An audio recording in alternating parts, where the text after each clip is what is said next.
Rádio Bacana, uma série de outras aulas que a gente pretende programar daqui para frente, sejam interessantes para a nossa especialidade e doenças cardiovasculares, né?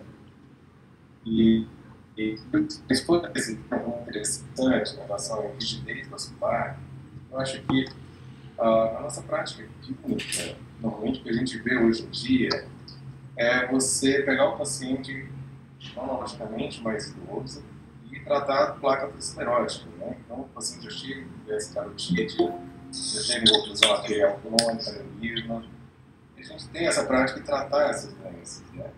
O que seria mais interessante seria você conseguir identificar esses pacientes, inclusive antes de desenvolver a placa aterosclerótica, para poder atenção arterial.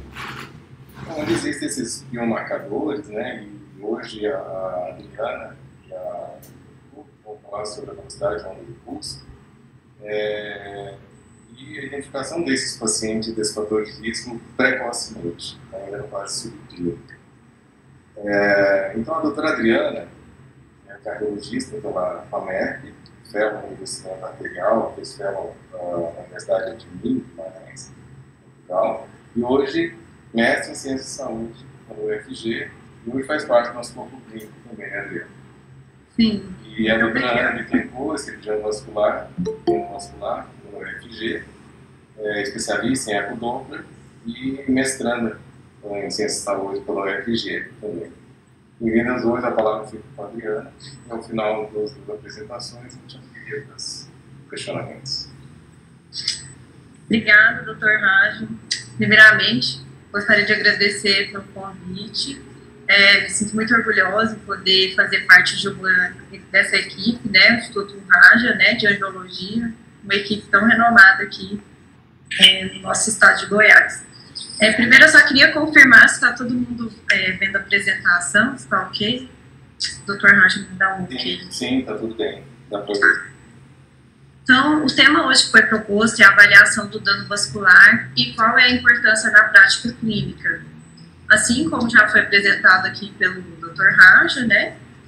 E esse será o cronograma que nós vamos seguir durante a apresentação. Bom, dando início, eu queria comentar a respeito do risco cardiovascular e a rigidez arterial. Qual é a importância da rigidez arterial durante a avaliação do risco cardiovascular dos pacientes? Bom, os pacientes que possuem fatores de risco cardiovascular, como por exemplo o paciente hipertenso, é imprescindível que ele tenha o risco cardiovascular avaliado durante as consultas. E esse risco cardiovascular, ele pode ser calculado utilizando diversas calculadoras de estratificação de risco presentes na literatura internacional. Aqui no Brasil, nós utilizamos a calculadora de risco da Sociedade Brasileira de Cardiologia, que foi publicada na Diretriz de Dislipidemia de 2017. Bom, quando pensamos a respeito da evolução da doença cardiovascular, que é o contínuo cardiovascular, que foi proposto por Dizal em 2006, tudo se inicia a partir da exposição a fatores de risco, e principalmente aos fatores de risco que culminam com o processo de aterosclerose. Então, aqui, como observado, a dislipidemia, hipertensão, diabetes, tabagismo e obesidade vão culminar com o desenvolvimento da aterosclerose, doença das coronárias, com uma redução da luz dessa artéria, consequentemente levando a alterações cardíacas, como isquemia miocárdica, e logo depois doença cardíaca terminal e morte.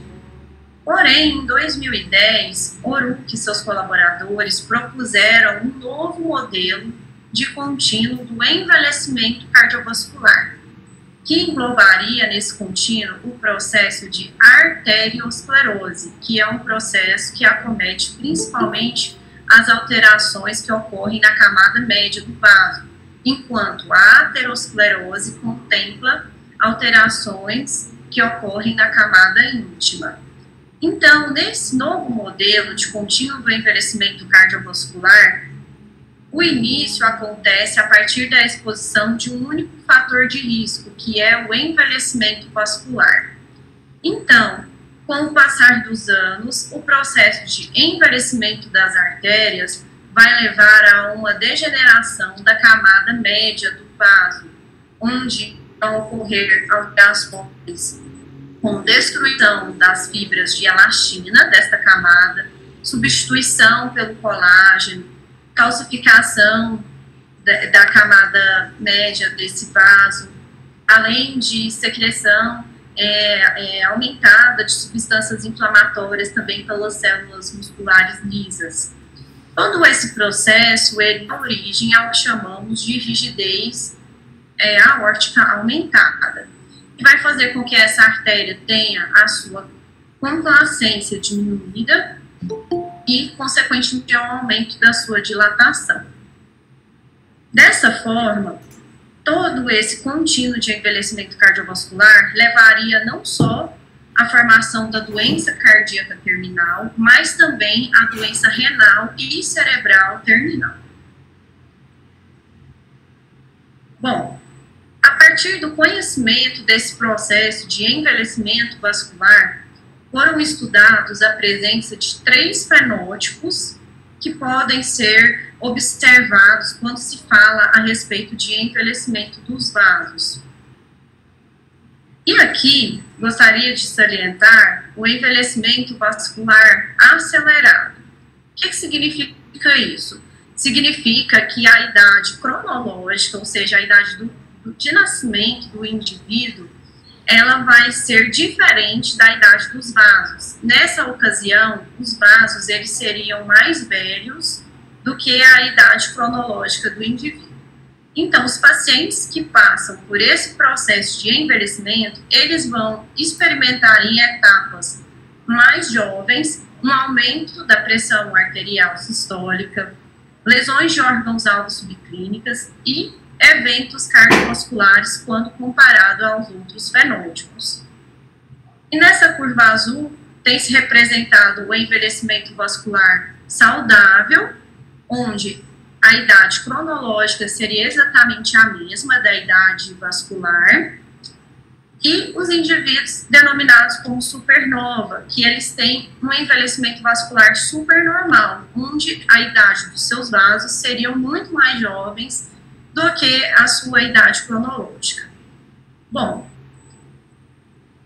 e o que influencia o acontecimento do envelhecimento vascular? Ele é um processo multifatorial, que envolve a idade cronológica do indivíduo, diversas condições e doenças como obesidade, diabetes tipo 2, doença renal crônica, doenças autoimunes, pacientes que receberam tratamento para HIV, dislipidemia, síndromes que aumentam a calcificação dos vasos, o sexo masculino, a mulher na pós-menopausa, fatores biológicos como o aumento do estresse crônico, fatores hereditários como história familiar de doenças cardiovasculares, status socioeconômico, pacientes de baixa renda, fatores ambientais como poluição do ar, estilo de vida não muito saudável durante a gravidez e o estilo de vida do indivíduo, relacionado ao aumento de consumo de gordura saturada, de açúcar, de sal,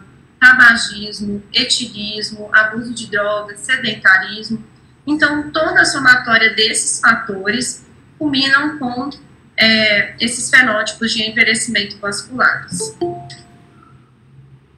E de que forma o envelhecimento vascular ele pode ser mensurado na prática clínica? O parâmetro que avalia o envelhecimento vascular é denominado como rigidez arterial. Então, é de conhecimento hoje na literatura que quanto maior a rigidez arterial de um vaso, mais velho esse vaso é. E, observando aqui um indivíduo que tem 40 anos, quando olhamos numa avaliação pontual, num determinado período de tempo, e tentamos supor o que aconteceu com ele no passado, se analisarmos variáveis como a pressão arterial média, glicemia e dislipidemia para poder supor o risco cardiovascular desse paciente, esse paciente ele pode ser erroneamente sempre classificado em risco cardiovascular baixo ou moderado, à medida que esses parâmetros eles sofrem flutuação ao longo do tempo, e quando combinados em direção opostas, eles podem resultar na mesma somatória final. Porém, quando avaliamos a rigidez arterial, é possível observar que ela representa o dano cumulativo na parede da artéria dos diversos fatores de risco ao qual o indivíduo foi submetido ao longo do tempo. Então, quando analisamos a rigidez arterial deste paciente e ela se encontra aumentada, podemos supor que ele tem um risco cardiovascular mais elevado do que o demonstrado pelos fatores de risco convencionais. E da mesma forma, quando avaliamos somente os parâmetros convencionais, os marcadores bioquímicos e o exame físico, não é possível determinar no futuro, de forma correta, qual seria, de fato, esse risco cardiovascular do paciente. E quando avaliamos a rigidez arterial, hoje já existem estudos na literatura demonstrando que o aumento da rigidez arterial está associado a uma maior associação de morte por doenças cardiovasculares e eventos cardiovasculares futuros, além de uma reestratificação desse paciente a um patamar de risco superior. Então, um paciente que inicialmente foi classificado como risco moderado, apresentando um exame de rigidez arterial alterado, anormal, seria reclassificado para alto risco, tendo mudanças nas suas metas terapêuticas e no seu acompanhamento médico. Para poder explicar um pouco a respeito da rigidez arterial, é importante entendermos como que funciona a estrutura do sistema circulatório ao longo da árvore arterial. Então, a aorta e artérias proximais, como por exemplo as carótidas, elas possuem características predominantemente elásticas. Então, é como se elas funcionassem como amortecedores daquele fluxo de onda que vai ser ejetado pelo ventrículo esquerdo. À medida que caminhamos em direção às pequenas artérias, arteríolas e capilares, essa característica ela vai se modificando e as artérias elas vão deixando de ser predominantemente elásticas e passando a ter características mais musculares, de artérias que seriam mais com a função de condução do que de amortecimento. Então, dessa forma, as artérias elas direcionariam o fluxo sanguíneo para os órgãos e tecidos que devem receber esse sangue com uma baixa quantidade de energia, pois eles trabalham com alto fluxo e baixa resistência. Então, aqui, para podermos entender as consequências hemodinâmicas do envelhecimento cardiovascular, é importante compreender alguns aspectos. Aqui está representado o ventrículo esquerdo. Então, o ventrículo esquerdo, ele trabalha através de contrações intermitentes. Então, ele vai gerar um fluxo de onda de pulso. E essa onda de pulso, ela vai caminhar ao longo do vaso do ventrículo em direção aos capilares, às arteríolas e aos capilares. Então, o ventrículo, ele ejeta um fluxo que é intermitente. E esse fluxo intermitente, ele precisa ser amortecido nas artérias elásticas, como, por exemplo, a aorta. E, dessa forma, após ele ser amortecido, ser conduzido de uma forma contínua ao longo dos vasos, até chegar aos capilares. Quando esse fluxo de onda, ele encontra uma divisão do vaso, ao mesmo tempo em que uma onda de frente, ela segue em direção aos órgãos e tecidos, também retorna uma onda, que é chamada de onda retrógrada. Então, a onda de pulso final, ela vai corresponder à somatória da onda de frente mais a onda refletida que retorna em direção ao ventrículo. E por que é importante compreender esse conceito? Porque esse aumento que acontece na onda de pulso, consequente da onda que está retornando, ele é chamado de índice de aumentação, e ele também é um parâmetro que é avaliado para dizer a respeito da rigidez arterial e do envelhecimento dessas artérias. Então, quando falamos a respeito de rigidez vascular, além desse índice de aumentação, outro aspecto que é avaliado é a velocidade da onda de pulso, ou seja, é a velocidade com que a onda de pulso vai percorrer o vaso após as contrações ventriculares. Então, veja bem, comparando uma aorta que ainda tem uma complacência boa num indivíduo jovem, com uma aorta mais envelhecida, mais rígida, é possível observar que a perda da elasticidade faz com que as ondas de pulso sejam conduzidas mais rapidamente. Dessa forma, como elas são conduzidas mais rapidamente, a quantidade de ondas que vão ser refletidas também serão maiores. E essa onda, quando ela retorna para somar na onda de frente, essa somatória irá ocorrer durante a sístole. E por que é importante pontuar isso? Porque no indivíduo normal, que não tem um envelhecimento vascular acelerado, essa onda retorna durante a diástole. Então, dessa forma, ocorre uma melhor perfusão das artérias coronárias do que quando essa onda retorna na sístole. Porque aí vai ocorrer um aumento na pressão arterial sistólica e uma redução da diastólica, com consequente redução da perfusão coronariana.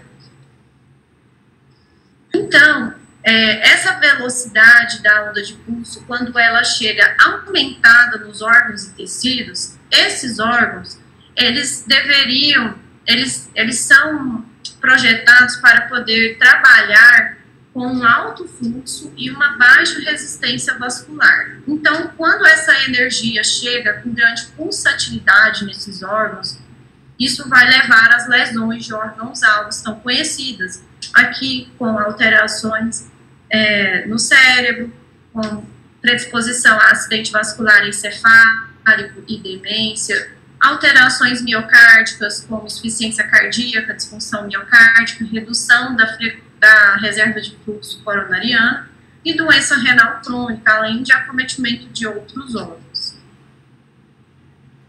E de que forma essa medida da rigidez arterial ela pode ser realizada na prática clínica?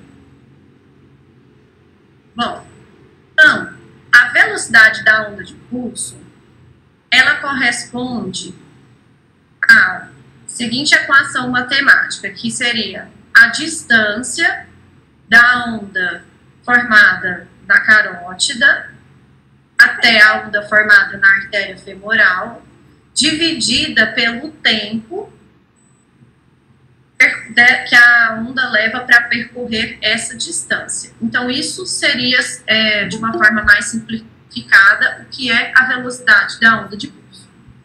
Aqui, nós temos a evolução dos diferentes métodos que já foram utilizados para verificar tanto a velocidade da onda de pulso, quanto a pressão arterial central dos indivíduos. Então, isso poderia ser anteriormente verificado através do método invasivo, através do cateterismo, através de tonometria de aplanação das artérias carótidas e da artéria radial, e atualmente contamos com métodos mais simples, que utilizam o manguito braquial e o método oscilométrico para a identificação desses parâmetros. A velocidade da onda de pulso carotídeo femoral, utilizando a tonometria de aplanação, é reconhecido como método padrão ouro na literatura. Porém, o método tonométrico, ele é um método muito caro, que acaba sendo restrito mais à pesquisa e a hospitais terciários, e atualmente tem sido disponibilizado um método oscilométrico, que é exatamente este aparelho, aqui representado pelo opilográfico, método mais comumente utilizado no Brasil. Ele é um dispositivo validado e ele possui diversos estudos comparando este método, tanto com o método tonométrico, que é o método padrão duro, e também com medidas intra-arteriais. Ele é um aparelho que também já foi aprovado pela Anvisa, é um aparelho compacto, confortável, que tem um custo baixo se comparado com o aparelho tonométrico, e ele previne a ocorrência de erros relacionados ao operador, pois comparado com o método tonométrico, ele tem uma fácil execução e pode-se realizar várias medidas múltiplas. De que forma que esse aparelho ele funciona? Bom, ele não faz uma medida direta da velocidade da onda de pulso, como acontece no método tonométrico. Então, primeiramente, ocorre um registro oscilométrico da forma de onda de pressão da artéria braquial, e essas ondas elas são registradas no nível da pressão arterial diastólica por cerca de 10 segundos, e após isso, um algoritmo utiliza uma função de transferência, o algoritmo registrado é o ARC Solver, e ele é aplicado para derivar essa onda de pressão aórtica final. E essas curvas, elas são calibradas pelos valores de pressão arterial sistólica e diastólica periférica. Dessa forma, se obtém os valores da velocidade da onda de pulso. E o que interessa para nós na prática são que os valores maiores ou iguais a 10 metros por segundo, eles são representativos de lesões de órgãos-alvos subclínicas. Então, já se tem um aumento da rigidez arterial quando temos esses valores alterados. Em 2010, Mataceu e Raso publicaram em revista europeia os valores de referência para a velocidade da onda de pulso, de acordo com a idade e o estágio de hipertensão arterial, utilizando o método tonométrico, que está resumido aqui nessa tabela. E em 2020, Paiva e também Dr. Weimar Barroso, na diretriz de 2020, publicaram os valores de referência da velocidade da onda de pulso, de acordo com a idade, o sexo, presença ou ausência de fatores de risco cardiovasculares para a população brasileira, utilizando o método oscilométrico, que também está resumido aqui nessa tabela. Agora, eu queria apresentar para vocês 3 exemplos dos laudos que são obtidos utilizando o aparelho do método oscilométrico. Então, é importante observar que ele fornece essa tabela, que são realizadas 3 medidas da pressão arterial central, e é possível obter as medidas periféricas, como a pressão arterial sistólica diastólica, pressão arterial média, pressão de pulso e frequência cardíaca, parâmetros hemodinâmicos, como a pressão arterial sistólica central e diastólica central, que seria aquela pressão aferida na raiz da aorta, né, se a gente estivesse utilizando um método invasivo, uma pressão de pulso central, débito cardíaco, resistência vascular total, índice cardíaco e parâmetros relacionados à rigidez arterial. Que aqui eu gostaria de destacar o índice de aumentação e a velocidade da onda de pulso. Então, o laudo, ele traz exatamente essa característica. Esses valores resumidos na tabela representam a média daquelas 3 medidas que foram realizadas. Então, para esse paciente que possui 49 anos, quando avaliamos os valores da sua velocidade de onda de pulso, augmentation index e pressão arterial central sistólica, é possível observar que eles estão de acordo com a idade esperada para esse indivíduo. Dessa forma, resume-se que a idade dos vasos sanguíneos desse paciente equivaleriam a de uma pessoa que tem 46 anos. E esse método é muito interessante porque ele acaba sendo didático para o paciente, numa forma com que ele se sente motivado em continuar cuidando da sua saúde e tendo uma melhor adesão às orientações de mudança do estilo de vida. Aqui nesse outro exemplo, também foram realizadas as 3 medidas, e nessa situação, o paciente possui uma idade biológica de 32 anos, e quando vamos avaliar os índices de rigidez arterial, o Augmentation Index encontra-se dentro da normalidade, porém, a velocidade de onda de pulso encontra-se aumentada para a idade desse paciente. Dessa forma, ele apresenta, então, já indícios de uma rigidez arterial aumentada. Enquanto a sua pressão arterial central, ela se encontra dentro, um pouquinho aumentada, se comparado com os valores esperados para a sua idade. Algo que eu também queria comentar é que é possível perceber que quando comparamos a medida da pressão arterial periférica com a medida da pressão central, as medidas da pressão arterial periférica sempre serão maiores do que a pressão obtida central, devido à característica das artérias, pois as artérias centrais, elas são artérias mais elásticas, enquanto as artérias periféricas são artérias mais musculares. Portanto, essa diferença ocorre, né? E aqui, é interessante observar que um paciente que tem 36 anos realizou esse exame e foi possível observar que tanto o Augmentation Index, que é o índice de amplificação, e a velocidade da onda de pulso encontravam-se anormais para a idade desse paciente, assim como os níveis de pressão arterial sistólica e diastólica central. Então, para esse indivíduo, as suas artérias seriam equivalentes às artérias de um paciente que tem 43 anos. Bom, e quando falamos a respeito dessa avaliação de rigidez arterial, fica sempre uma dúvida. Qual é o paciente que deve ser encaminhado para realizar a medição da VOC?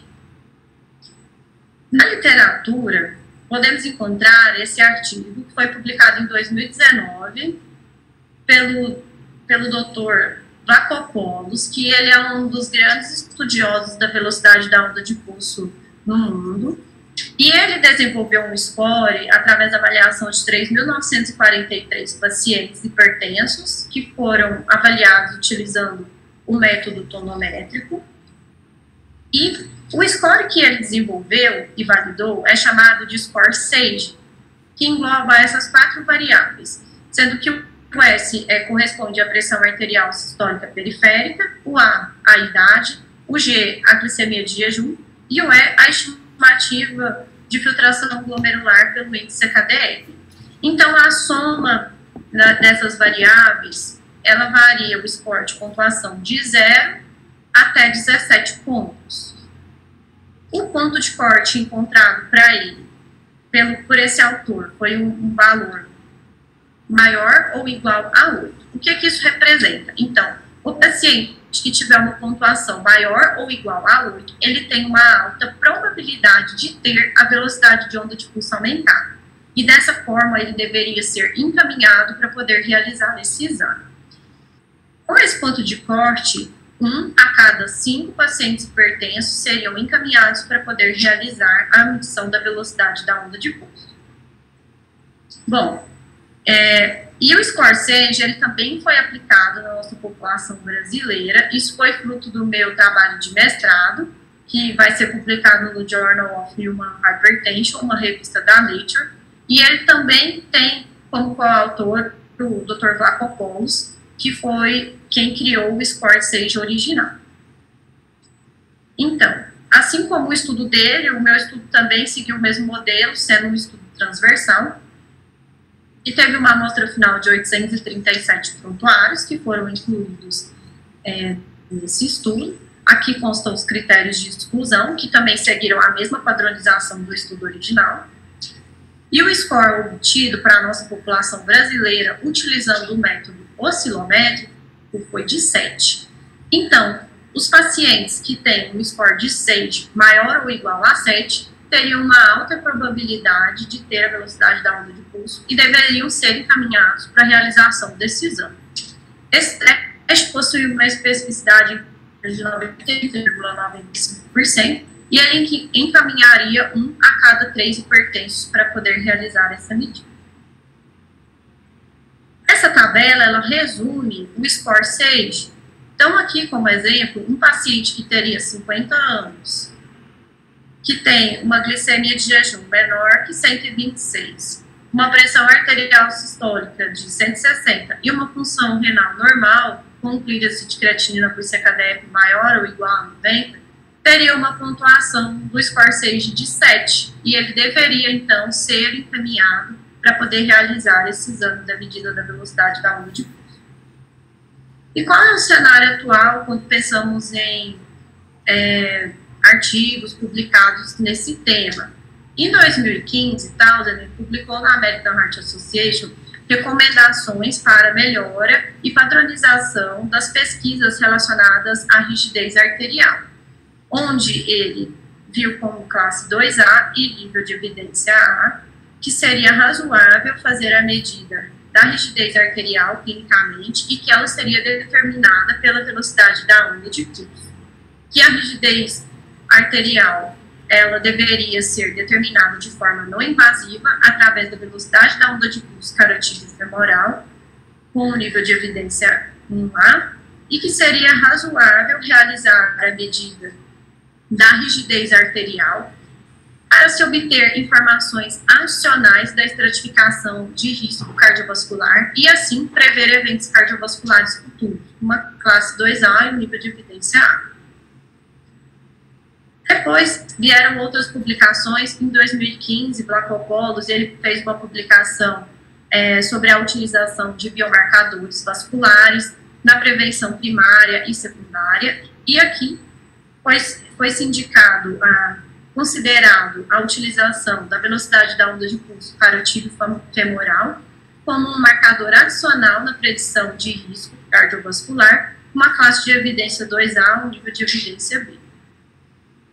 Em 2018, os guidelines de tratamento de hipertensão arterial também trazem a velocidade da onda de pulso para poder avaliar o risco dos pacientes hipertensos e melhor avaliar as lesões de órgãos-alvos nesses pacientes. Em 2017, a American Heart, ela também traz para a avaliação de lesões de órgãos-alvos cardiovasculares a medida da velocidade da onda de pulso, além da avaliação da espessura carotídea médio intimal e o score de caos coronariano. Em 2020, foram publicadas as diretrizes brasileiras de hipertensão arterial, que trouxe como grau de recomendação 2A, nível de evidência A avaliação da rigidez arterial pela velocidade da onda de pulso, como um preditor independente de risco cardiovascular, e que, quando possível, ela pode melhorar a acurácia dessa estratificação. Além disso, trouxe também que a pressão central ela é um preditor independente de risco cardiovascular, com um grau de recomendação 2A e nível de evidência B. Em 2010, foi publicada uma meta-análise que avaliou 15.837 pacientes, e essa meta-análise demonstrou que a cada aumento de 1 metro por segundo na velocidade da onda de pulso está associado a aumento de 14% de eventos cardiovasculares e 15% de mortalidade, por causas cardiovasculares e por todas as causas. Outra meta-análise publicada por Ben Solomon em 2014, que avaliou 17.635 pacientes, demonstrou que o aumento de um desvio padrão da velocidade da onda de pulso aumentou em 35% o risco de doença arterial coronariana, em 54% o risco de acidente vascular encefálico e em 45% o risco de doença cardiovascular. Além disso, melhorou a reclassificação em cerca de 13% dos indivíduos que foram classificados em risco cardiovascular intermediário e que passaram a ser, assim, classificados como pacientes de alto risco cardiovascular. Aqui trago nesse quadro um resumo de diversos estudos que mostraram essa associação entre o aumento da velocidade da onda de pulso e os desfechos cardiovasculares e mortalidades, estudos transversais longitudinais que foram realizados com pacientes hipertensos, renais crônicos, pacientes que se submeteram à intervenção coronariana, pacientes idosos. E aqui gostaria de destacar um estudo que foi realizado na Liga de Hipertensão Arterial da Universidade Federal de Goiás, da autora Raine Fagundes, publicado em 2020, onde ela avaliou 355 pacientes que tinham fatores de risco cardiovasculares e foi observado uma associação entre o aumento da velocidade da onda de pulso e o aumento da espessura média intimal das carótidas. Este estudo, realizado por Thomas Chedesky, ele pôde observar que, quando foi acrescentado a velocidade da onda de pulso aos scores tradicionais, aqui o score europeu que se chama SCORE, ele foi capaz de aumentar a predição de risco de eventos cardiovasculares e de reclassificação desses pacientes. O Relancet trouxe também recentemente uma call to action para o tratamento adequado dos pacientes hipertensos, onde ele publicou a respeito da rigidez arterial e do envelhecimento vascular acelerado, chamando a atenção para a identificação precoce desses padrões de fenótipos de envelhecimento vascular precoce. E traz também algo bastante interessante relacionado ao paciente pré-hipertenso, que normalmente pode passar desapercebido em termos de lesões de órgãos-alvos. Normalmente, o paciente pré-hipertenso ele é estimulado a adotar mudanças do estilo de vida. Porém, quando esses pacientes eles têm uma velocidade da onda de pulso aumentada, um aumento da rigidez arterial, eles já deveriam receber um tratamento farmacológico de forma precoce, por apresentar essas lesões de órgãos-alvos subclínicas. Então, cerca de 1/3 desses pacientes apresentaram eventos cardiovasculares, e eles apresentavam lesões de órgãos-alvos e estavam sob o risco de hipertensão. Além disso, também chama a atenção para a presença de pré-hipertensão e fatores de riscos cardiovasculares em crianças, que também são precursoras para um padrão de aumento da rigidez arterial e de eventos cardiovasculares futuros. Esse estudo, ele ainda será publicado, está em andamento, é o estudo SPART, que é um estudo longitudinal que foi desenhado para poder avaliar se a velocidade da onda de pulso, ela vai servir como uma preditora desses desfechos, ou seja, se os pacientes que foram acompanhados pela velocidade da onda de pulso e apresentaram melhora dessa velocidade da onda de pulso após intervenção farmacológica, se de fato ocorreu uma redução da mortalidade e dos desfechos cardiovasculares. Então, os pacientes eles seriam acompanhados e realizariam esses exames nos primeiros 6 meses, depois após 1 ano e após 4 anos. Então, estamos aguardando ainda os resultados desses. E gostaria de trazer aqui algumas mensagens finais e dizer que a VOP, apesar de ser um excelente biomarcador e já ter demonstrado na literatura associação com o aumento da mortalidade de desfechos cardiovasculares, ela ainda não foi definitivamente incorporada à nossa prática clínica. E que a nossa avaliação de risco cardiovascular, ela ainda se encontra restrita aos scores de riscos tradicionais. Então, vamos sempre lembrar de realizar nos pacientes que apresentam riscos, fatores de riscos cardiovasculares, a análise dessa rigidez arterial, que é um marcador tão importante. Então, lembrando que a velocidade da onda de pulso ela é representativa da rigidez arterial, está associada a lesões de órgãos-alvos subclínicas, ao aumento da predição de eventos cardiovasculares, aumento de mortalidade, e que ela é capaz de reclassificar os pacientes a um risco cardiovascular superior ao que anteriormente tinha sido demonstrado. Fica aqui o meu agradecimento, principalmente a Deus, nesse momento de pandemia que vivemos, que ele sempre olha por nós, cuidando, né, de todos nós, nos protegendo a nós e as nossas famílias. E aqui o meu agradecimento ao meu orientador de mestrado, que foi o professor Dr. Weimar Seba, ao Dr. Pedro Cunha, lá de Portugal, que me recebeu durante o meu fellow, aos meus amigos da Liga de Hipertensão e a todos os meus amigos do Instituto Rádio. É isso, muito obrigada. Parabéns pela apresentação, Ana.